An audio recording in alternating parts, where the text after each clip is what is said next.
Imagine an alternate timeline for a second. A timeline where the greatest horror series of all time wasn't owned by the corporate cucks at Konami. In this timeline, there would be no demand for a mainline entry in the series because there'd already be one. Instead, we're left begging that Konami does something with the series. Something that doesn't involve a crossover with a mediocre horror game. For this reason, we're forced to either wait hopelessly or turn to the indie scene for a game in the same vein. It's in this indie scene that a developer known as Kira would release a game clearly inspired by the work of Team Silent, but with enough of its own identity to be a true milestone in its own right. In saying that, Lost in Vivo takes influence and inspiration from the Silent Hill games and captures what makes them great in a nice, unique package. I'm not pulling this out of my arse either, as the comparison is even acknowledged during the secret dark mode, which shows the character driving home with a Robbie the Rabbit hanging from the rearview mirror. The aesthetic of the game is a blatant reincarnation of classic PlayStation horror games, which can be seen in the textures, level design, inventory and more.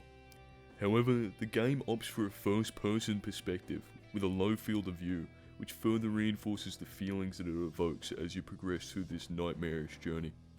Before I go on, I should note that I'm going to be breaking down the entire game, so I must warn you that this game is best experienced blind. It is quite a modest price tag and is worth every cent for the experience alone. If you enjoy the Silent Hill games, or horror games in general, stop watching and play the game. As I said, Lost in Vivo is essentially a survival horror game with a first-person perspective that takes clear inspiration from the likes of Silent Hill. You play as an ambiguous protagonist and are given the Herculean task of rescuing your dog whose leash got caught on a storm drain during a walk. The catch in all of this is that the main character is severely claustrophobic, making a trip in the sewer far more sinister. Before I begin breaking down the main game, I want to talk about the secret dark mode that's unlocked by setting your gamma all the way down before pressing new game. The reason I want to talk about this mode first is because it gives initial context into the background of the main character, and the themes that will be explored in the main game. The player fittingly starts in the dark, standing next to their car. Their one simple objective is to drive home. The graphics and design work together to instantly unnerve the player, though nothing too on the nose to invoke actual fear, at least not yet. The player must get in the car and begin to drive, all while an upbeat song plays, which is reminiscent of Akira Yamaoka's work on Silent Hill's main theme, or the theme of Lair from Silent Hill 2. As the player drives on and the music comes to a halt, a tunnel can be seen. A sign above it reads, "Now leaving safety." As you begin to make your way through the tunnel, a more ominous track begins. As the song builds, so does the intensity of the tunnel. Lights begin to flicker, a second tunnel sometimes forms, and as we near the end of the tunnel, ghostly figures begin to appear. They're mostly harmless, but if you stop at any time, they will kill you, forcing you to restart this very long segment. Once again, the music calms before the player exits the tunnel. Here we are rewarded with the sight of stars, as well as a calming, though slightly unsettling song composed by the game's developer. However, just like earlier, the music will fade before another tunnel can be seen, this time with a sign reading, "Now leaving the stars," which is less ominous than the last. Here we are thrust into the grand finale of this mode. A track drones on, screeching and building into a rock and ambient mess, tying perfectly into the horrors of this tunnel.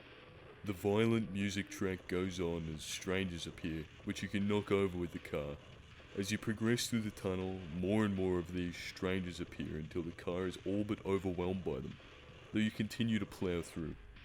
The walls of the tunnel begin to distort and corrupt, until they are covered in a red fleshy mess. With one final blast of music, the tunnel ends, with the camera switching to a third-person perspective. The screen says, "You made it home." And that's it. Dark mode ends.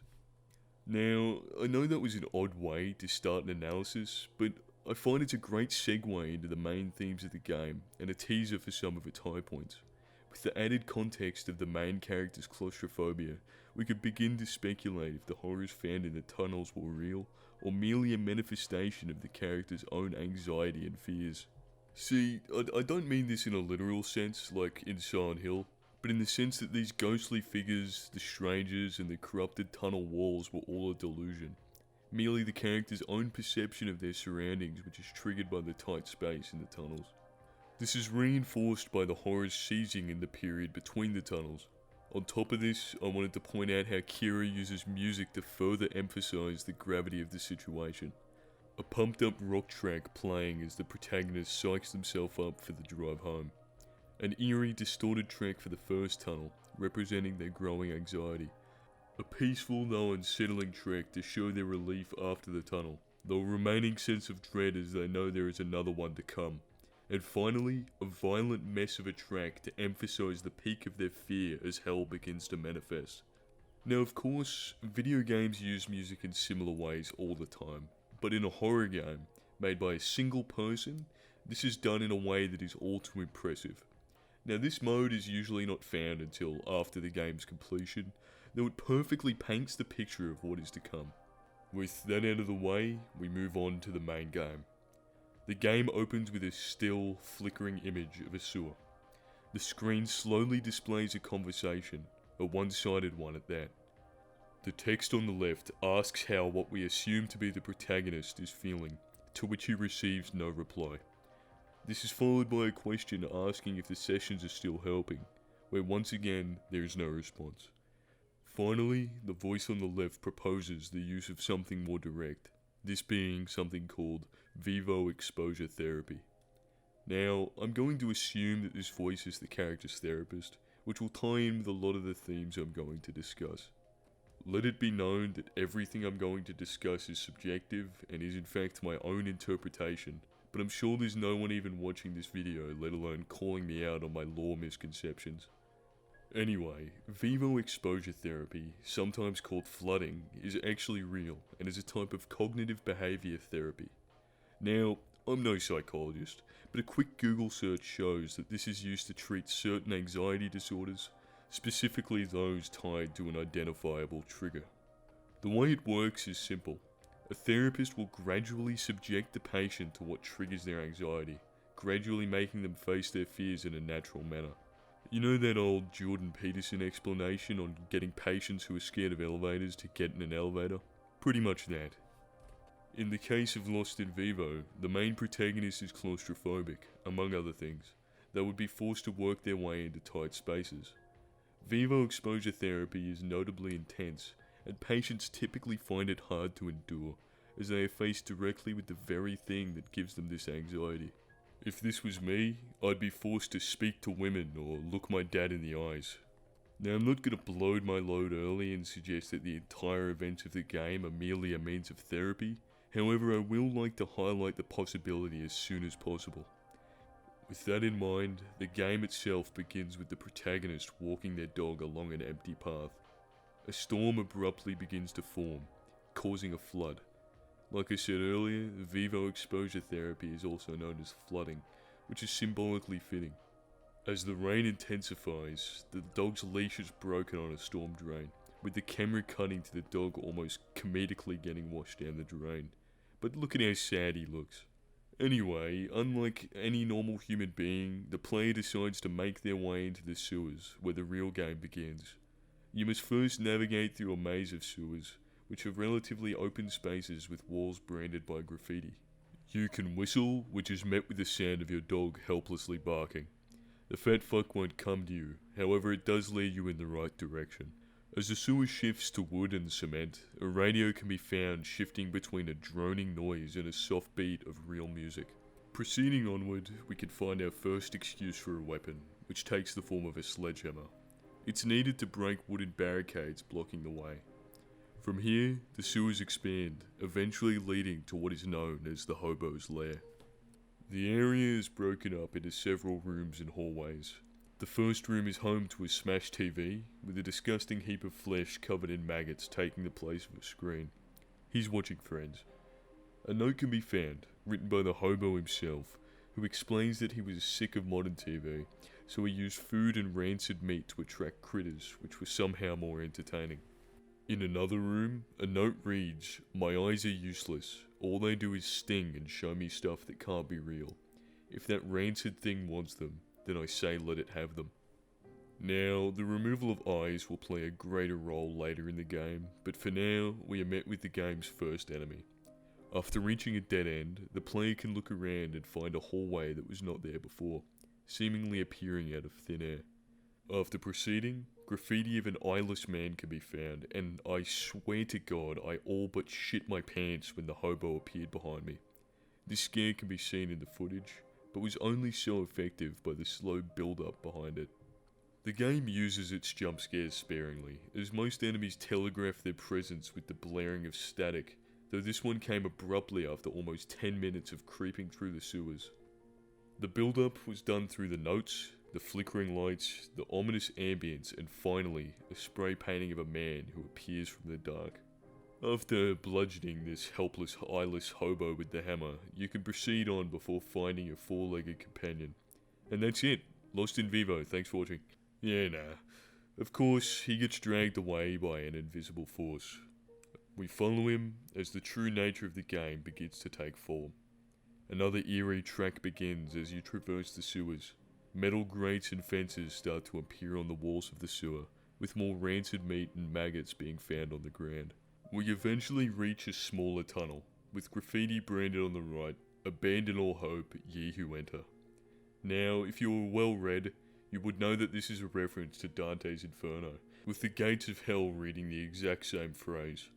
Now, this entire game can be seen as a reimagining of Dante's Inferno, as our protagonist gradually descends deeper and deeper into the horrors of their own personal hell. However, I won't be exploring the similarities in this video. Anyway, moving through this cramped space, a number of sewer grates can be found.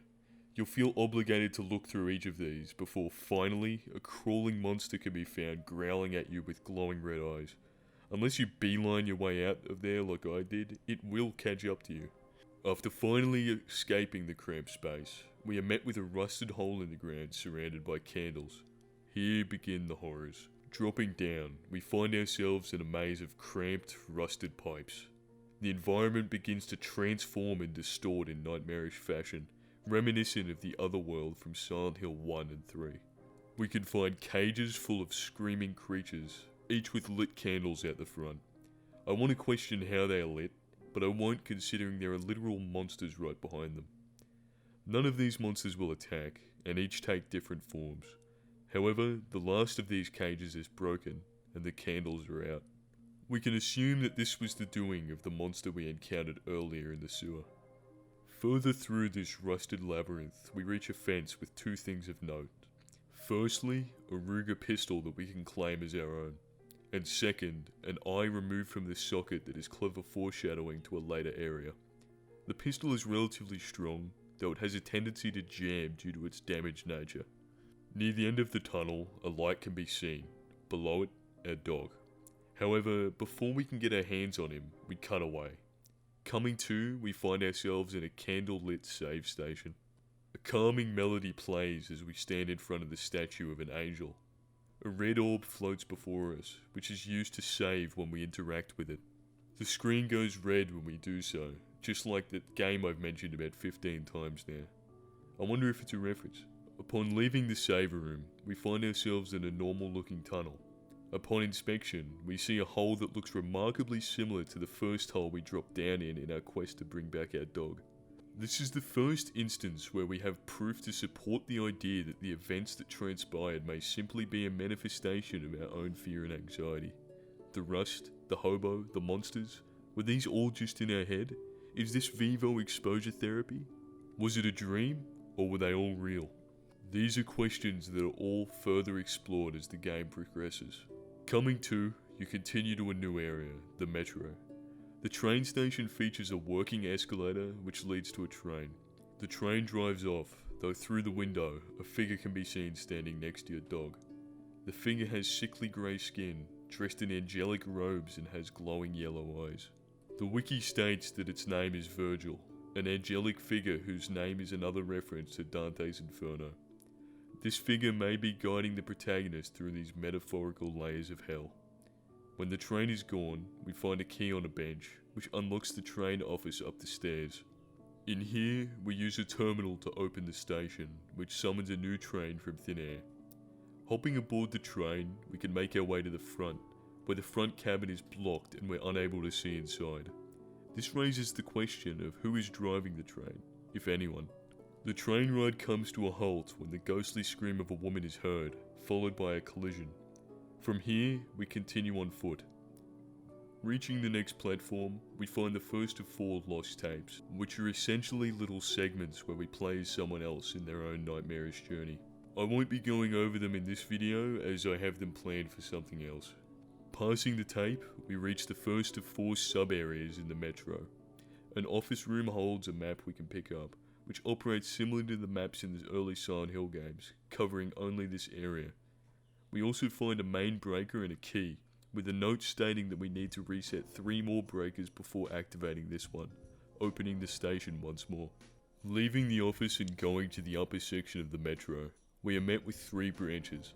In each one of the 3 breakers can be found.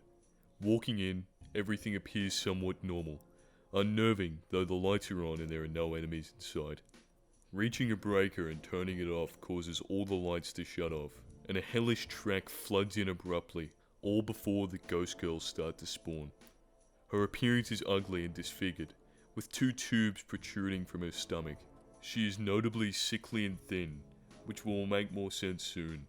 These enemies phase through walls and deal very little damage. Sometimes you could just run past them, but in each branch there is a door that needs to be lockpicked before you can escape. Leaving the first branch and making your way to the upper floor of the metro leaves the player with the realization that they must do the same thing 2 more times. Going into another branch, once again everything seems normal. It is only when the player makes the conscious decision to activate the breakers that things turn to shit. This is an excellent scare tactic, as the player is forced to put themselves in a dangerous situation in order to progress, with the safety of the light being ripped away by the activation of each breaker. The level design here is fantastic. In one of the bathrooms, a baby change station is covered in blood, forcing the player to come up with their own horrendous interpretation of what could have occurred. A one-way revolving gate is used to make the player feel trapped, forcing them to find an alternative escape route after activating a breaker. In this segment, we can find a police shotgun with salt rounds, which do little against physical enemies. However, it does astounding damage against the supernatural, which helps against the ghost girls on your journey to activate the remaining breaker. After all 3 are activated, you can head back to the office and use the main breaker. However, before you reach it, a ghost girl appears from the wall, clutching her face and screaming as she disappears. Now, who is this ghost girl? That can be answered thanks to environmental storytelling. Throughout this entire area, the player can find a series of notes that detail a tragic tale. I withheld this information until now because I forgot where each note was found, and I would rather contextualize the entire area after the fact. The first series of notes are written by a train station worker, who explains the oddities of his place of work. He states that lines run backwards, the power cuts, and there are many electrical problems. None of these get fixed because the station presides in a bad part of town. Another note reads, "It was a slow day when it happened. Only 2 trains even stopped here, and I didn't see her until it was too late. I heard her sobbing as she walked down the tracks. I wanted to run and save her, but I could hear the train. I just waited and listened. She must have regretted it at the last moment because I heard her scream. I can't stop her. She passes through the walls. All I can do is wait and listen." This clearly suggests that the ghost girl that hunted us with the activation of each breaker killed herself and is bound to haunt the station. Alongside these notes are a series of diary entries from a girl known as Jane. These diary entries are a grim recount of a young girl's personal battle with body dysmorphia, where she recants her lack of happiness and feelings of worthlessness. She expresses envy for her pretty friends, while holding so little self-worth that she would prefer to remain in the dark. These diary entries spiral downward, before she talks about a special man in her life. He wants her to lose weight, further adding to her body dysmorphia, which is only amplified by her falling pregnant. Another note talks about how horrible he made her feel about the weight gain that comes with pregnancy, leading to him hating her. After spiraling further, shrouded by a sense of worthlessness and self-hatred, the girl decided to take her own life. no longer being able to handle the way she looked. If you remember, on the train ride toward the metro, a woman's scream can be heard before the collision, which was likely a ghostly replay of what had happened. To further carry the theme of body dysmorphia in reference to the ghost girl, her appearance is sickly and thin like I stated, which is the exact opposite of what she believed. This pretty well captures the reality of body dysmorphia. This was a thin girl whose own internal dialogue and comments from her partner painted a picture in her mind where she was overweight. This is further developed by the inclusion of weight loss advertisements throughout the entire level. The Metro and Ghost Girl is another example of how well Kira blends horror with environmental storytelling, with an entire posthumous tale being shaped, with it being left to be unpacked by the player. The entire backstory of the Ghost Girl was foreshadowed with that first scream, and ends only when she comes out from the wall one final time before passing on to the next life, which leaves us at a new train, ready to proceed to the next area. Hopping aboard the train, it begins moving immediately. Once again, the train disappears, forcing us to walk to our next stop. We are met with an ever-satisfying melody that reminds us that we are making progress in this nightmare of a game. Reaching another platform, we are now in the area known as Grand Bulim Avenue. Here, we find a clever example of using the fourth wall to scare the player. Leaving a save room, we enter a strange room with a fleshy ceiling light. To the left is a room with a head puzzle that we'll get to later. Moving forward is a door stuck with a slimy substance. We can grab a bottle of chemicals that our weak-eyed bitch of a player struggles to hold. Moving slowly toward the door that is stuck, we slip on a puddle, dying tragically from chemical burns, proving conclusively that our character is British. Now, coming back to life, leaving that same save room and entering the same room we died in, we are met with two mirror enemies. These were not here before. These mirrors are quick, though easy to kill. They feature a distorted image of a person, further building onto the theme of body dysmorphia. Personally, I don't believe that these imply that the protagonist struggles with self-image, but instead are a continuation of the Ghost Girl's story, with the mirrors showing how she perceived herself. We can assume that the protagonist is forced to overcome the demons that drove this girl to suicide, perhaps through her own Vivo exposure therapy. Anyway, going toward the door that was stuck, a fleshy mass full of maggots lies in a steaming pool. Furthermore, the bottle of chemicals are gone. We can assume that either our previous death was canon, and this is in fact our melted corpse, or someone with chlamydia blew their load. However, the door is unlocked, allowing us to progress. Here we find ourselves in an area with more train tracks. A train is blocking our way on one end, with a note being found at the other. When interacting with the train, the protagonist states that something about it unnerves them. There are chain link fences separating each side, which will come in handy in a moment. The note that we find reads, "Life was too hard, love was lost forevermore. They hung from a ceiling fan, staring at the floor." Romantic, I know. As soon as we put down the note, the train blocking the path roars to life with a monstrous sound and begins moving toward the player. The ghost train is the first of few. The front of the train acts as a mouth that splits apart to bite its victim, revealing a fleshy interior. Shooting the fleshy part with assault rounds in the shotgun does high damage, but melee could destroy it all the same. With the train dealt with or avoided by crossing the chain link fence, we can find another note alongside a knife.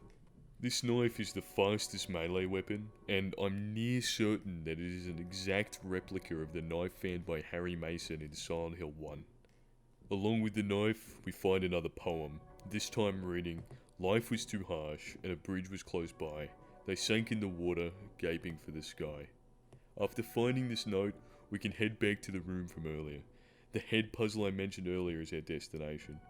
In this room, we find the third and final note that reads, "Life was too harsh, this job wasn't fair. They laid in an assembly with a sideways stare." Now, if you hadn't gathered, these eerie notes about suicide are actually the solution to the puzzle. The first head is staring at the floor, the second gaping for the sky, and the third has a sideways stare. Spinning the heads around unlocks the door, leading us to the next area. We must navigate another winding series of hallways and unusually long pipes. The area becomes infested by a leech-like enemy that I embarrassingly died to because I was tunnel visioning the exit. Toward the end of the area, we find a door that must be picked, but of course our lockpick breaks. Turning around and then looking back to the door will trigger it to open, which is another neat environmental scare that I enjoyed. Progressing through the next section will lead us to a save room with a flickering red light above it. Here, we get another taste of what makes Lost in Vivo so scary. Upon activating the save station, the screen reads, "Save erased." Terrifying, I know. Leaving the save room and entering the room adjacent to it, we are met with a Lovecraftian abomination known as Shogoth, an elder being found in several of Kira's games. We stand no chance, it can't be defeated and will almost instantly kill us. The screen fades to the therapist's conversation from the start of the game, which we can assume is due to our save being erased, forcing us to restart. Now of course, the save isn't actually erased, but instead, a different set of therapist dialogue without the blanks is displayed. This time, a self-loathing patient is questioned by the therapist, who is trying to reinforce body positivity. The therapist assures the patient that they cannot let the shape of their body define their self-worth, and says they'll refill the patient's fluoxetine, which is an SSRI used to treat depression and other disorders. Now, while I've had my suspicions that this conversation is between the protagonist and their therapist, I think it makes more sense that this is between Jane, the ghost girl from earlier, and her therapist. This makes sense considering the notes scattered around the previous areas, as well as her own body dysmorphia, which is reinforced in the next area.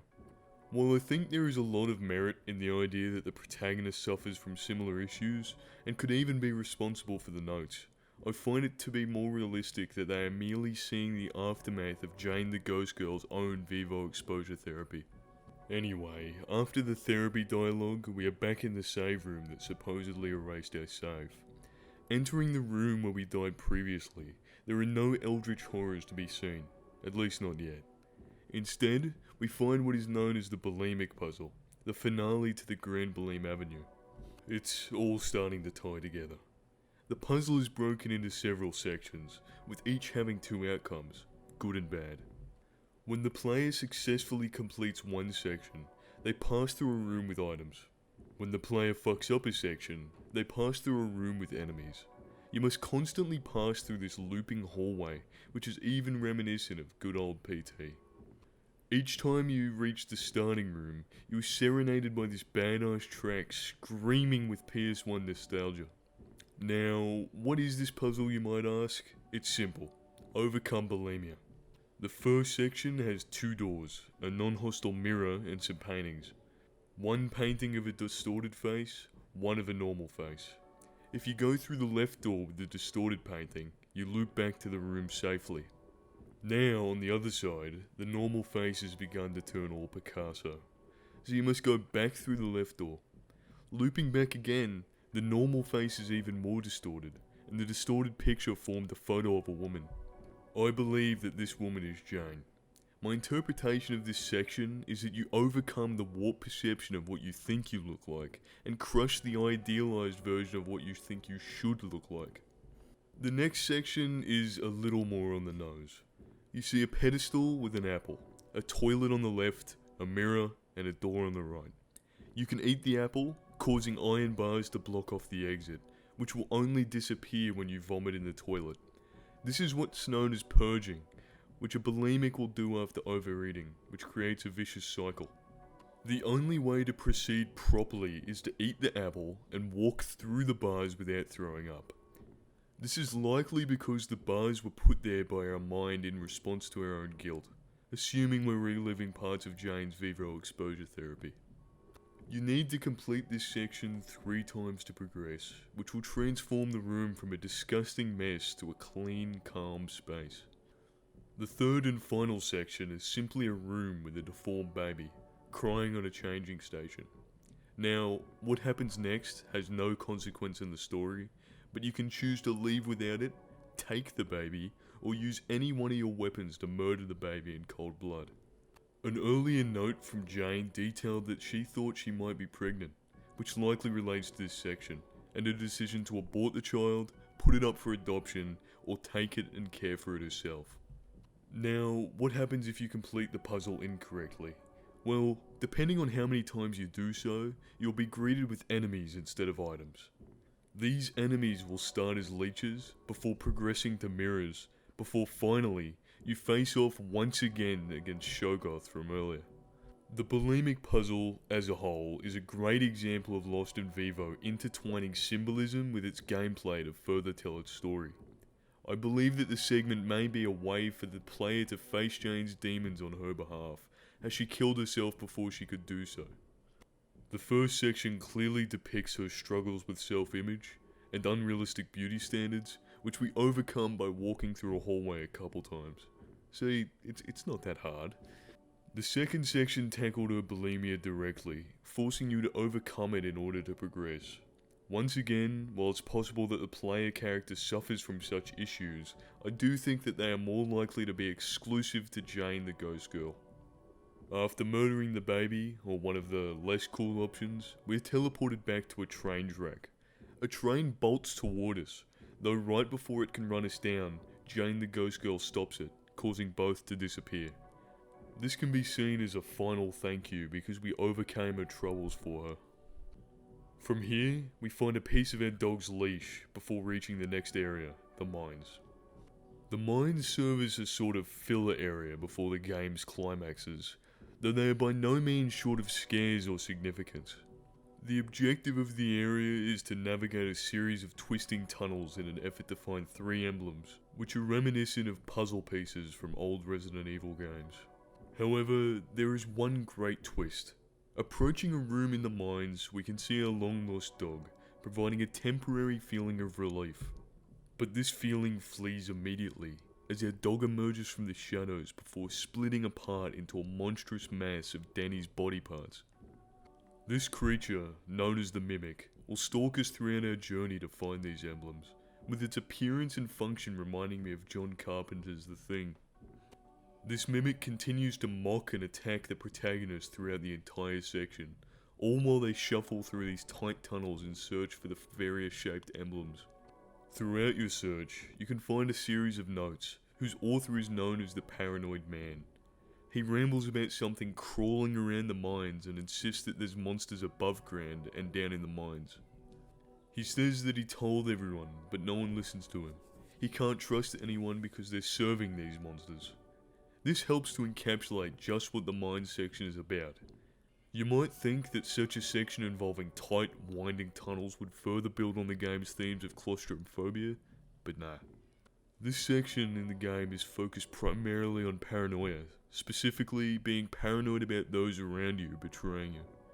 The notes suggest that the people around the note's writer were working against him, or at least he believed this to be true. The dog mimic serves as a catalyst for the protagonist's own paranoia. The idea that their friend could turn against them.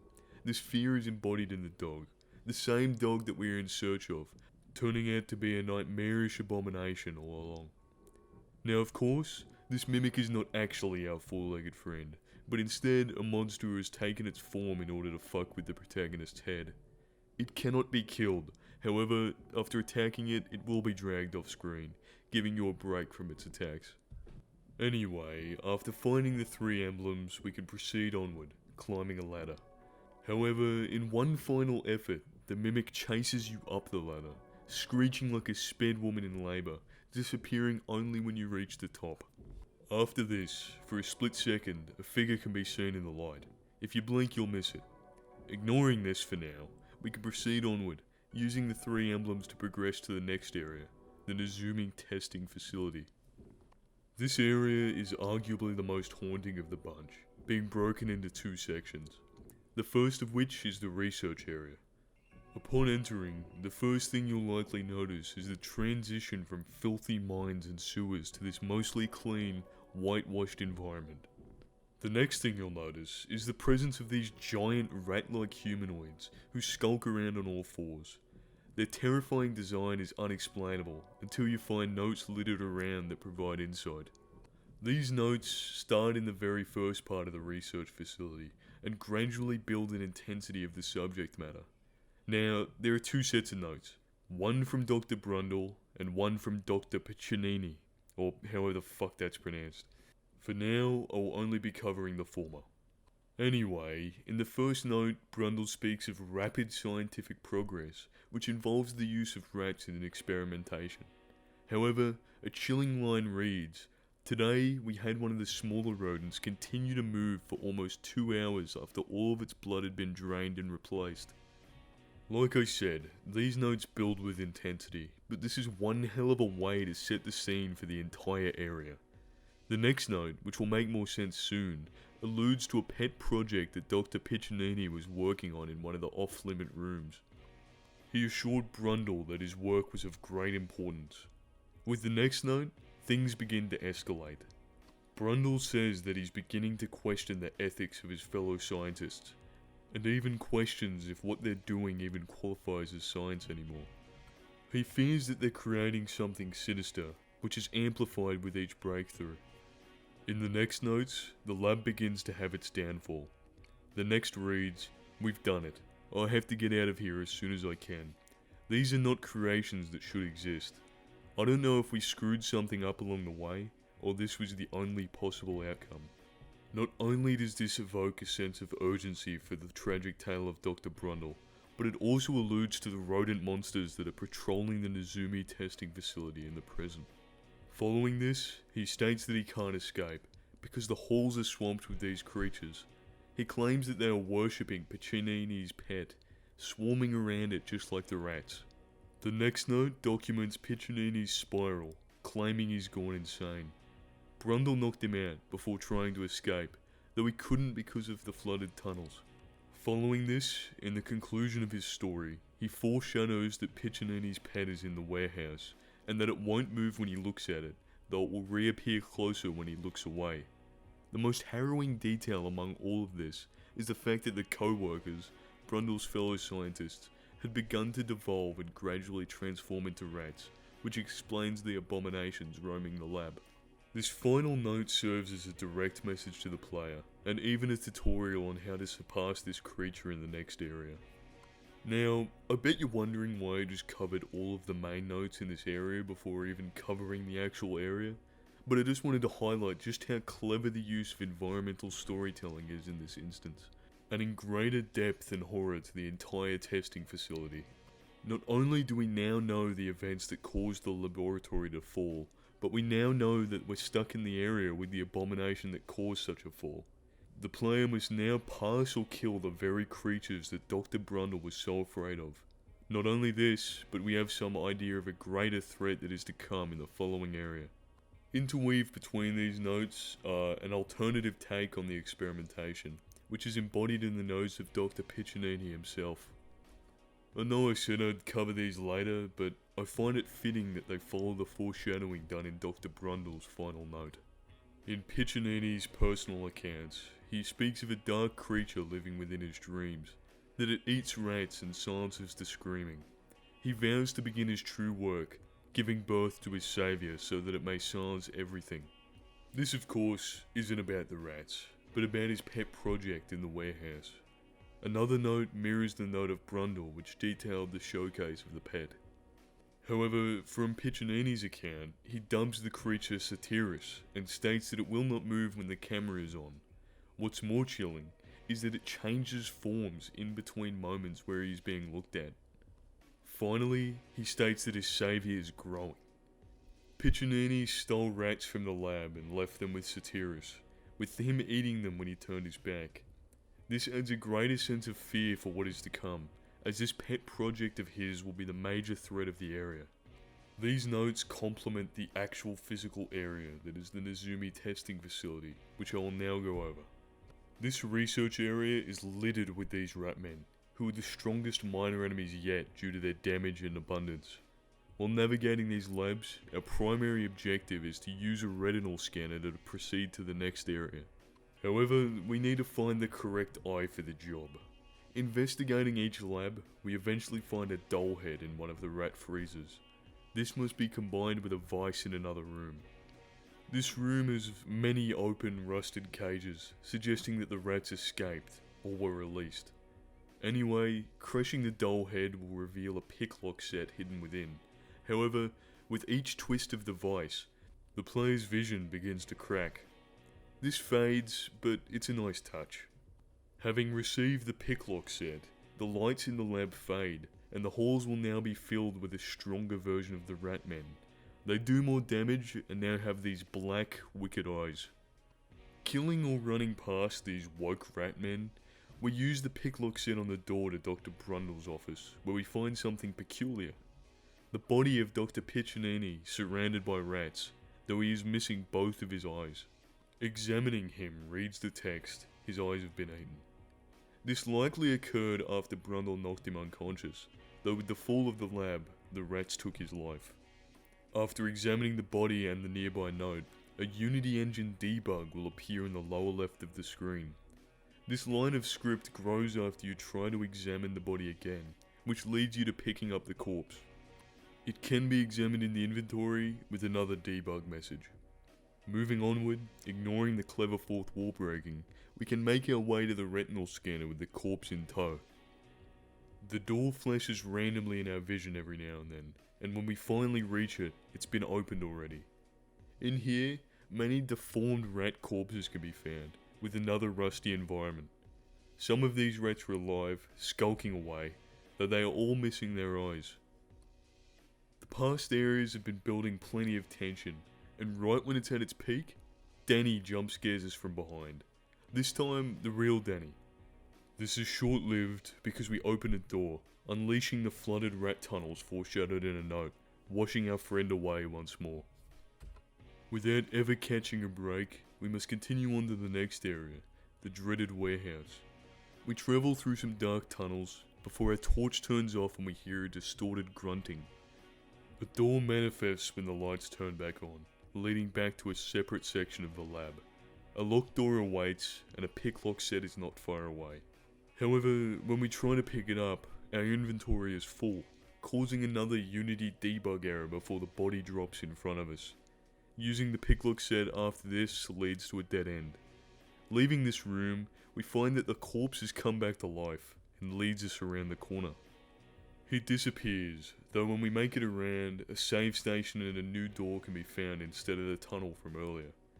Skulking out from safety, we are introduced to the dreaded monster foreshadowed by both Brundle and Piccinini's notes, Satiris. He takes the form of a supernatural, mutated being, though humanoid in appearance. He has a large splitting tongue, sunken holes in the place of his eyes, and a lack of fully formed limbs. This abomination is Dr. Piccinini's hailed saviour. This is the same creature that took the eyes from the hobo at the start of the game.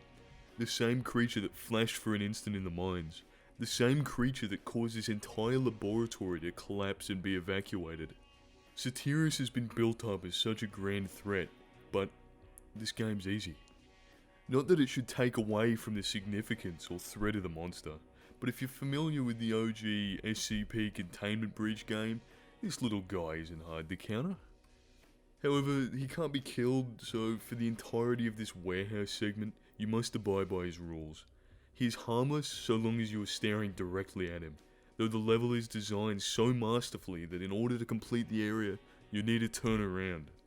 On a first playthrough, doing so should fill you with a sense of dread and anxiety, not knowing how much safety you have left, causing you to look back, only to find that he is just inches away from you. This process must repeat until you find a spare eye needed to pass through a retinal scanner. Now, I don't want to detract from just how sick this entire segment is, but most players won't have much trouble getting the best of this stem cell baby.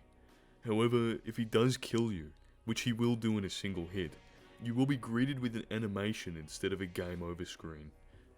In this sequence, you will fall to the ground before you are slowly swarmed by rats, who will proceed to eat your eyes at the command of their master. Then, you'll be greeted by the game over screen. However, the eye that usually mocks you is in fact missing.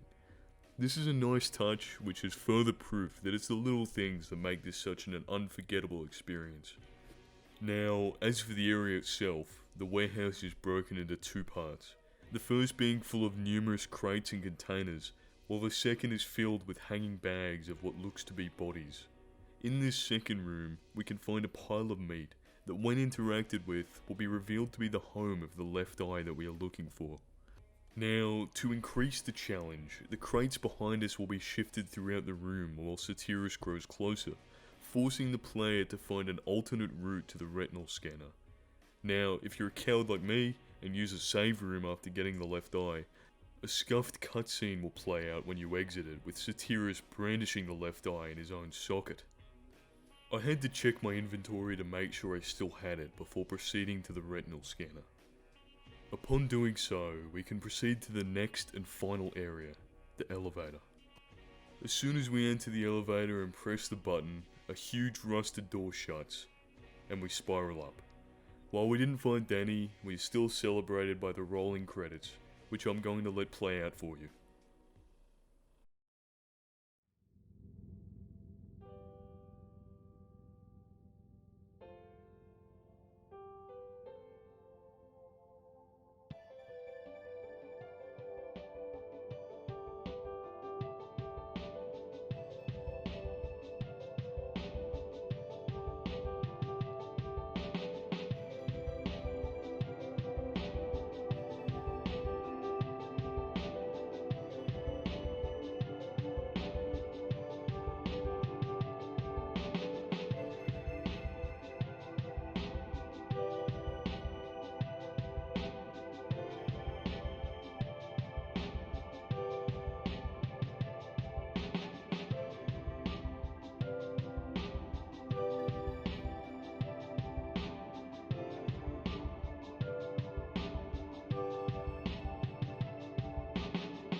Look, I likely made you sit through that to boost the runtime of this video, but it's truly not something that words can do justice for. Everything from the gradual build in tension as the credits get more sinister, to the elevator eventually dropping back down, to the inclusion of your Steam username and the blood of your friend, to the brief glimpse of Satiris and his left eye while the screen shakes, all up until that abrupt stop and the elevator bell indicating safety. It's seriously the moments like these, the fourth wall breaks, that challenge your sense of security and make you question the entire direction of the story that work together to create such an enthralling title. What this area lacks in symbolic significance is more than made up for by the superb storytelling, scares, and atmosphere. I'm sure that there's something to unpack, but I don't get paid enough for this. Now of course, the game isn't over, and we get to engage with an area which is likely even greater than the last, and serves as the perfect climax for such a horrific journey. Now, it feels like I have a lot to cover here, but we'll see how many shortcuts I can make. Exiting the elevator, we find a save room in a series of long, dark hallways. A white door leads to a relatively untouched room that seems like an office. The walls are painted properly, it's furnished, and there's a map of the entire area that can be picked up. However, there's one thing out of the ordinary. A note that is identical to the one found at the start of the subway referencing the rebooting of the entire breaker system. This immediately makes us question the actual extent of our journey and where we are. This will matter more very soon. Upon leaving the questionable room, we can make our way to the actual area, known both as the Drain and the Siren's Lair. The Drain is split into 3 doors, the middle and the right of which are jammed, leaving us with just one option. It's worth noting that between each of these doors is a giant circular drain, which has psychological significance, referring to this area's identity as a brain drain. Anyway, proceeding into the left door, we are free to navigate the area, as nothing is hostile. There's a varied series of tunnels and halls, some of which seem impossible in nature. We eventually come across a note on the table that is titled Spooky Stories for Kids, Volume 1. Look, I'm not going to read this out loud because reading this script is degrading enough, though the gist of it is a dark story that serves as a hint for what is to come, which is about an old man who electrocuted himself in a bathtub. This is a clever way to help guide the player in the fight to come. Proceeding just past this note, we can find the best part about the entire game. A fleshy mass with a funny little mouth who is known as Your Brain. He reminds me of the talking fetus in PT. I'm gonna let his dialogue play out in case there's anyone in the audience who likes being degraded. What are you hoping to accomplish? Without me, you're just hollow. You're pathetic. You need fear to motivate you. See? Once he finishes his speech, we can kill him by any means necessary. I'll discuss the significance of this little dude after I cover the rest of the area. Anyway, killing him will trigger a cutscene. We see that angel guy, Virgil, from earlier, the one who rode away on the train with Danny, except here, he's using a cockroach to summon something from a drain. Emerging from this drain is the Siren, the main boss for the entire area. After the cutscene comes to a close, the Siren will chase the player through the tunnels, and will kill you in just a few hits if you get caught. It is the biggest foe we have faced, and has an appearance unlike any other. Its head is large, and it has a gaping hole instead of a nose, as well as a shit-eating grin. It's got no legs, and instead crawls around using its giant arms. The most haunting aspect of its appearance is its eyes. If you look closely, you can see that they are actually tilted JPEGs of a mouth. It's actually disgusting and makes this entire encounter far more terrifying. It'll stalk you through the entire area, though if you remember that spooky story for kids, you'll put the pieces together to know that you have to electrocute the beast. Conveniently enough, there is a bridge that has been overflown with water, and a switch that is connected to a live wire that just happens to be in the pool. You've got to lure the Siren into the water and press the switch, which will give him a shock and send him off retreating, making the area safe until the next. Upon exiting and making our way back to the drain room, the next door will be accessible. This area has a similar setup, with another spooky story note. This one is a little more intense than the last, a tale about a man who lost his dog. Eventually the dog came back to his house, bolted inside in a hurry, though when the man looked outside the window, his real dog could be seen, skinned and dead. Moving on, we find another one of our brains, which I'm gonna let play out here again for runtime. Do you think you're getting better? Does doing this even have a purpose? Gotta love him. Instead of the Siren being summoned at the conclusion of his speech, the screen fades to black, where we reawaken as our dog, though he is suspiciously tall. Following the whistles of our owner, we must navigate the first area of the game, the tunnels followed by the hobo's lair. When we finally reach the door where our owner resides, we gain control of our player again. Now, if we remember the story, it's clear that the owner's dog was an imposter. We hear something banging on the door and are given the option to open the door, or pulling a lever that will flood the adjacent room, potentially washing away our four-legged friend. If we choose to open the door, it's revealed that the Siren was actually on the other side, killing us instantly, who would have thought. This means that the only way to progress is to pull the lever, flushing away the beast. It's really as simple as that. we can proceed on to the third and final section of the drain. This area is larger than the rest, though is similar in design. Once again, we find a spooky story, this time about a great old beast who was crushed by an oak tree. I wonder if we'll need to drop something on the Siren. One last time, we get to meet with our beloved brain, who I will let degrade you once more. I'm your identity. I'm your crutch.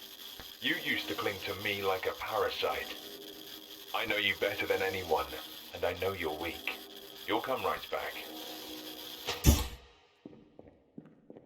As we begin to leave after destroying the brain, we are instantly ambushed by the colossal Siren, who shrieks while breaking through a sewer grate. We've got to run away, and proceed with the trickiest puzzle of the three. In the area, we can find a single switch that will drop a giant cement door down. The hard part is not only luring the Siren down this path, but timing it right to make sure that the door crushes it. Upon doing so, you have to beat the shit out of the beast and hope that you can kill him before he gets back up, until finally, you watch it take its last breath. This moment of victory is cut short by a little skeletal monster which looks much like a baby.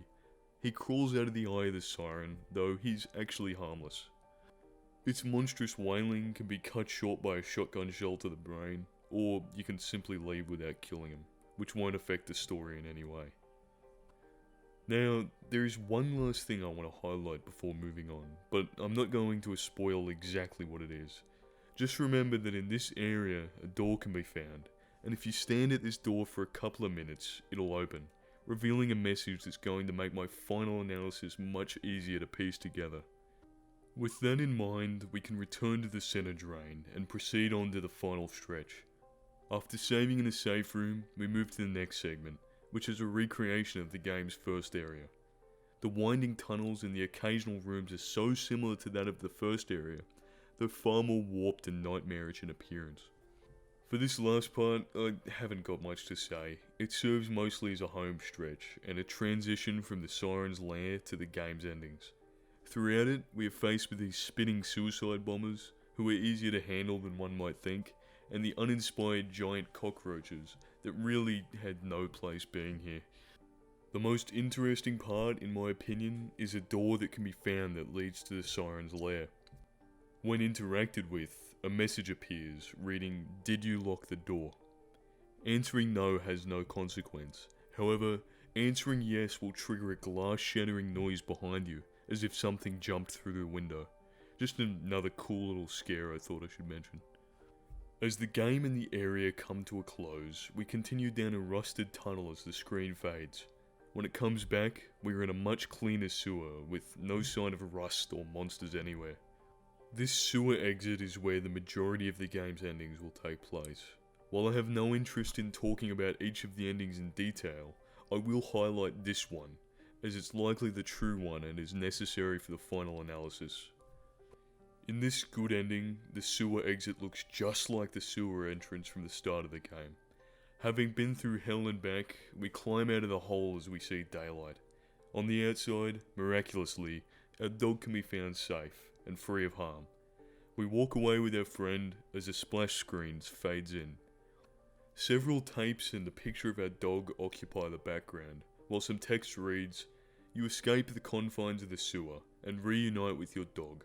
You feel that your experience has changed who you are, and that the barriers of life that once restricted and intimidated you have now fallen away. You've been to hell and back, confronted your fears, and gotten stronger." And the credits begin to roll. A truly remarkable conclusion to such a hellish journey. While the ending seems shallow, contextualizing it with the previous events of the game make it a masterful achievement in video game storytelling, especially for an indie title. Now, there are other endings, all of which are bad. There's an ending where you leave at the very start of the game, an ending where you leave before the last area, leaving your dog behind, and an ending where you shoot the silhouette of your dog early in the game, causing it to die. There's also the Chad Nightmare ending that has heaps of steps to reach, though it ends with a Lovecraftian abomination falling from the sky and consuming the landscape around you.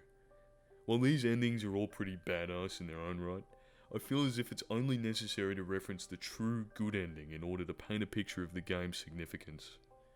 Now I know I've been breaking down each area as I go, but I'm going to need to repeat my points to reach the ultimate conclusion. Lost in Vivo is clearly the journey of a victim of claustrophobia. They are subjected to Vivo exposure therapy in order to overcome it, but are thrust into a hellish world full of monsters, their own fears, and the fears of others. In this journey, they proceed through many different layers, much like Dante in his Inferno, until he finally overcomes his problems.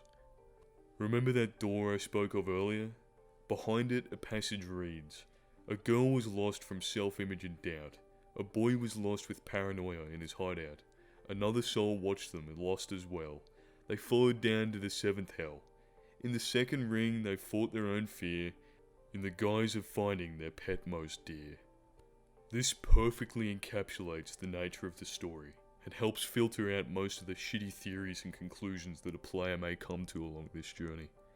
While it may feel as if all of these fears are our own, it's clear that for some, we are just a troubled onlooker. The ghost girl who struggled from body dysmorphia and the paranoid miner are likely other troubled people who had engaged in their own Vivo exposure therapy, or simply succumbed to their demons and died at their hand. We traversed through this hell, thinking that we were here to find our lost dog, but instead we're actually overcoming our fears. In the Siren's Lair, we meet parts of our brain, not our entire brain, but the little fragments filled with self-doubt and hatred. It's only by destroying these internal monsters that we can move on to face the real problems, in this exaggerated case, the Siren. While this is the main premise, which is expanded through each of the game's areas, the final question remains. Was this all real? This is one I still can't quite put my finger on. Though as a fan of Silent Hill, I like to think that this was either not real, and were instead hallucinations, or that these were all physical manifestations of our own fears. Following the first idea, there is plenty to suggest that this entire journey was simply a greatly exaggerated reality, or even a plain old fabrication in our mind. In the dark mode I discussed at the start, monsters begin to appear as we succumb to our claustrophobia, which blurs a line between our own hallucinations and reality. While this can be seen in the impossible monsters and twisting locations, I don't think that this is the case. There are several occasions where we enter an area, have it devolve into a rusty nightmare before fading back to the start, finding ourselves in a safer sewer, leading us to believe that we imagined it as a result of our claustrophobia, and only saw the truth after overcoming its obstacles. While it's actually likely that this could be the case, and we did imagine the majority of the events, I do prefer to believe that the entire sewer was real, with the horrors within being a physical manifestation of those who died within them, as well as the player character's fears. This is less likely, though it makes sense if we are to take the Dante's Inferno imagery to heart. Additionally, the game's clear inspiration from Silent Hill amplifies this. Much like Silent Hill 1, the horrors of each area could be manifestation of someone else's internal challenges, of which the player must overcome. This can be seen with the Ghost Girl's bulimia segment and the mirror enemies. Either of these ideas blend well with the idea of Vivo exposure therapy, as the protagonist must be faced with their fears in order to surpass them, though it is left to the player to determine if they did so by facing real threats or mere hallucinations. As a whole, I think that Lost in Vivo is one of the greatest horror games of the generation, despite it being made and released as a small $15 indie title. The creator's use of sound, music, and intertwined themes and feelings can only be experienced firsthand, and I suggest you do so, even though I've just spoiled it all. Beyond what I've covered today, there's a series of tapes that you can play through in the main menu that I may cover in a different video. But with that being said, there's nothing left for me to cover. This video is likely full of half-baked conclusions and straight up misinterpretations of the source material, but I don't care. I hope that this video convinced you to pick up the game and gave those who have played a deeper understanding of what it could mean. Thanks to Kira, the creator, for their attention to detail and creating a piece of art that is so reminiscent of the games and era that shaped the genre. And thanks to the 6 of you for watching.